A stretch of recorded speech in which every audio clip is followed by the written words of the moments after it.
বস্তার ভিতরে আটা ঢুকানো হলো, খেজুর দেওয়া হলো, সবজি দেওয়া হলো, বস্তার মুখ বেঁধে দেওয়া হলো। ওমর ফিরে দেখে দুইজন কর্মচারী দাঁড়িয়ে আছেন। ওমর কয়, তোমরা কারা? আমরা রাষ্ট্রের কর্মচারী। কয়, কেন এসেছো? আপনি সামনে সামনে যান, আমরা বস্তা নিয়ে আসতেছি, আমরা তো এই রাষ্ট্রের কাজ করার জন্য আছি। ওমর কয়, না, আটার বস্তা তো তোমাদের মাথায় দেওয়া হবে না।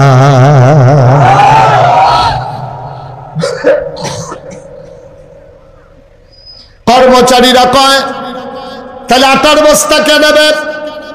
ওমর ডাক দেয়া কয়, দায়িত্ব আমার, আটার বস্তাও আমার মাথায় উঠবে। কর্মচারীরা একজন আরেকজনের দিকে তাকায়, কয় কি পাগল হয়ে গেছে নাকি উমর?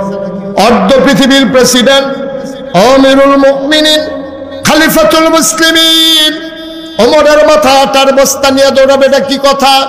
কর্মচারীরা কয়, বস্তা আমরা নেব, নাইলে চাকরি রিজাইন দেব, চাকরি করব না, সব আপনি পারলে আমাদেরকে কেন রাখবেন, বিদায় করে দেন।